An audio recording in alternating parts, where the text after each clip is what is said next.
दोस्तों, कहते हैं ना कि अवैध संबंध एक ऐसा घटिया जाल है जिसके चक्कर में अगर कोई व्यक्ति एक बार फंस जाता है तो फिर इस अवैध संबंध के जाल से निकलना मुमकिन ही नहीं बल्कि नामुमकिन हो जाता है। अब मैं ऐसा क्यों कह रही हूँ?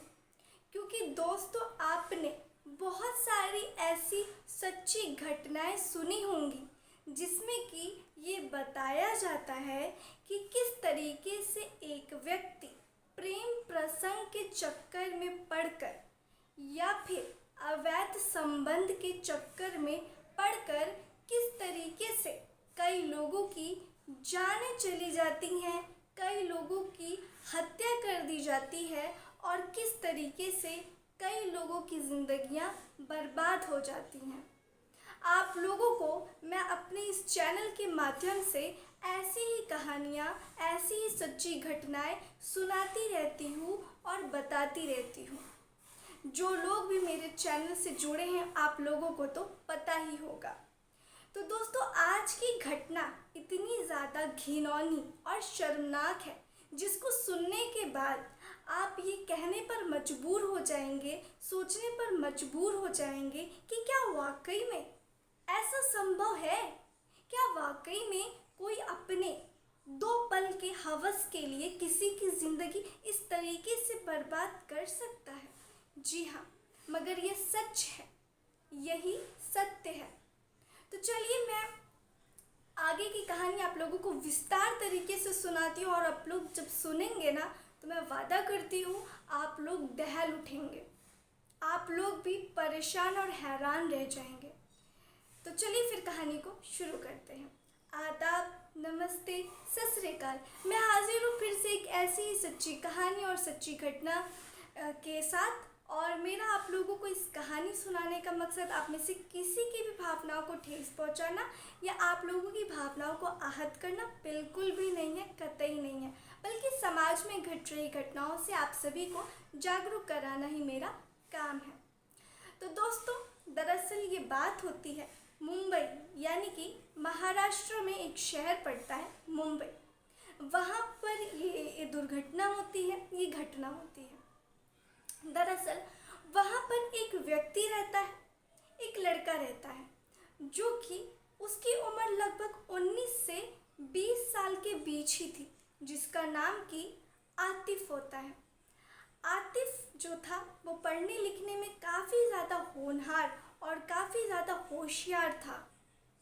वो अपने माँ बाप का इकलौता बेटा था और जो दिखने में था वो काफ़ी ज़्यादा हट्टा कट्टा, लंबा चौड़ा, गोरा लड़का था, जिसे जो भी देखता एक बार में पसंद कर लेता, चाहे वो लड़कियां हों या फिर आंटियां हों जो कि अपनी बेटी के लिए रिश्ता पक्का करना चाह रही थी, क्योंकि वो था ही इतना ज़्यादा सुंदर, स्मार्ट और पढ़ने में एकदम इंटेलिजेंट।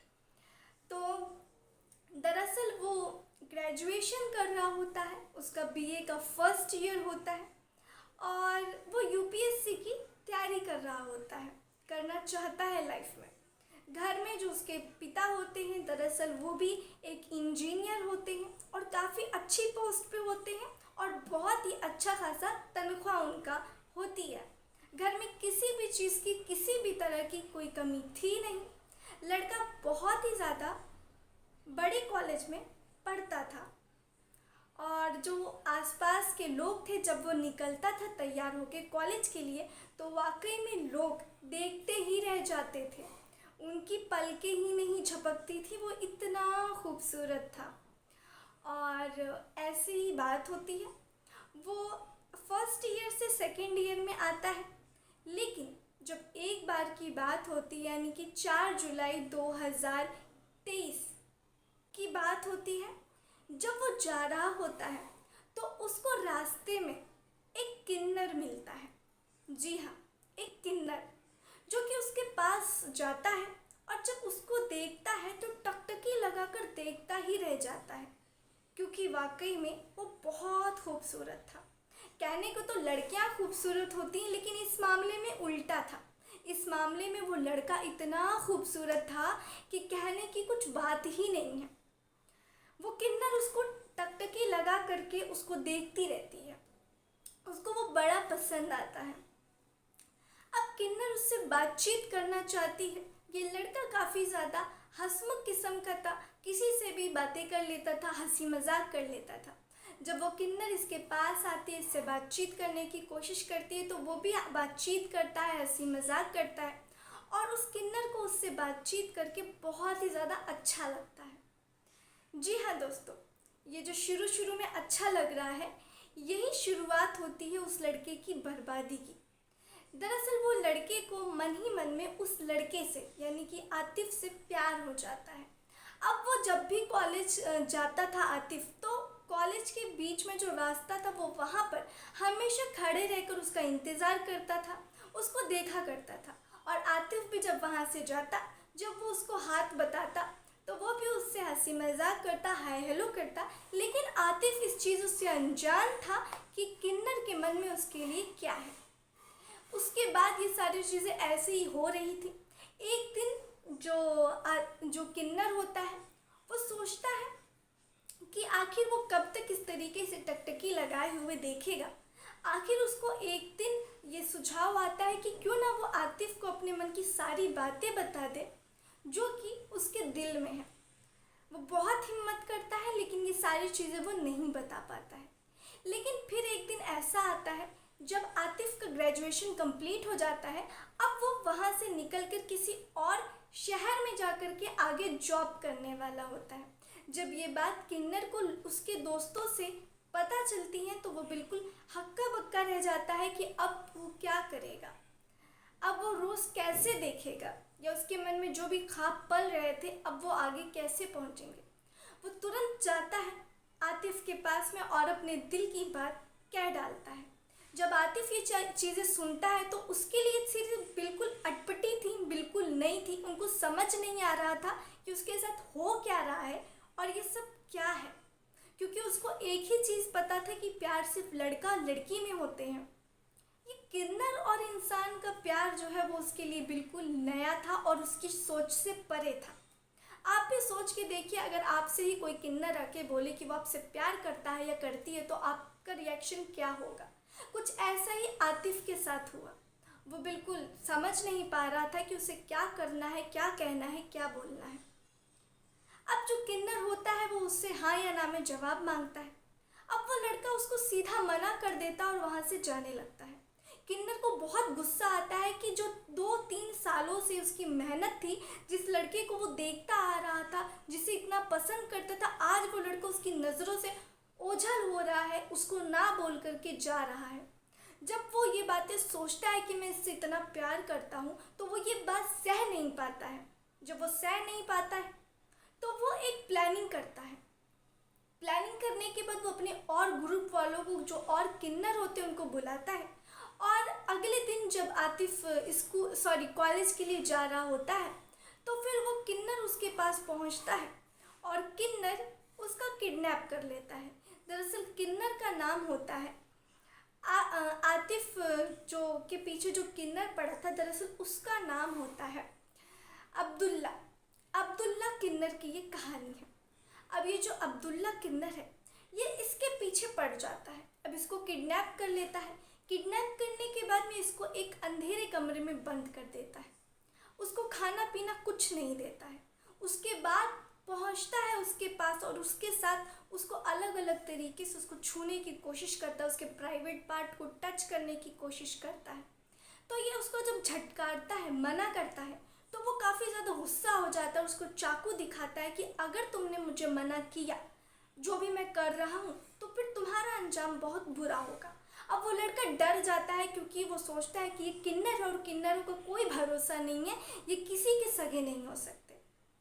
इसलिए वो चुप हो जाता है, डर जाता है, सहम जाता है और किन्नर के मन में जो जो आता है वो उसके कपड़े उतार करके उसके साथ अपनी मनमानी करता है। उसका प्राइवेट पार्ट छेड़ता है, कभी कुछ तो कभी कुछ, इतनी सारी अश्लील चीज़ें करता है और उसके साथ में वो कुछ अश्लील फ़ोटोज़ भी खींच लेता है।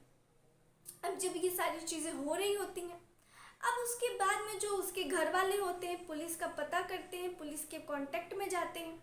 अब जो पुलिस होता है वो भी छानबीन करते हैं, पूछताछ करते हैं, बहुत ढूंढते हैं। 1 हफ्ते का वक्त हो जाता है, किसी को पता नहीं चल रहा था कि आखिर आतिफ कहाँ गया।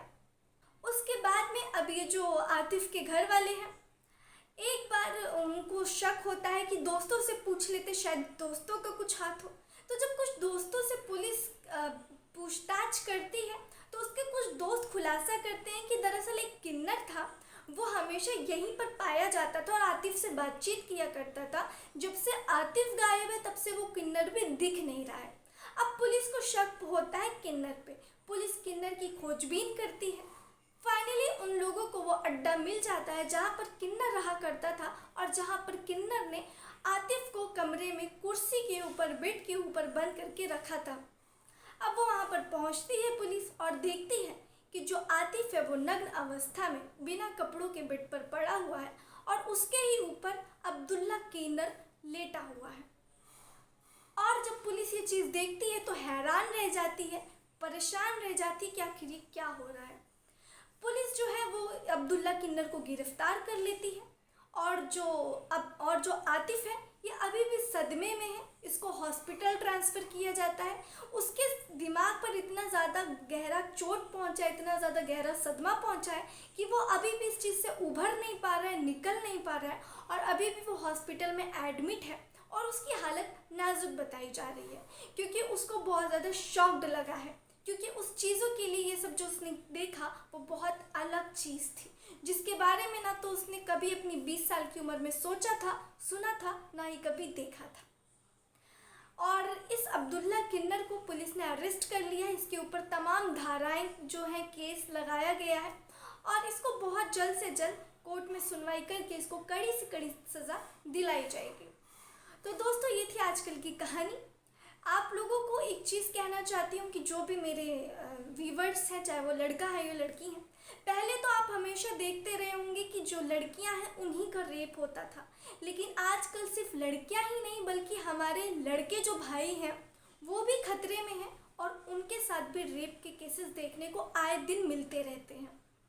तो दोस्तों लड़कियों के साथ साथ लड़कों का भी सेफ रहना, सुरक्षित रहना, सही लोगों से दोस्ती यारी करना बहुत ज़रूरी है।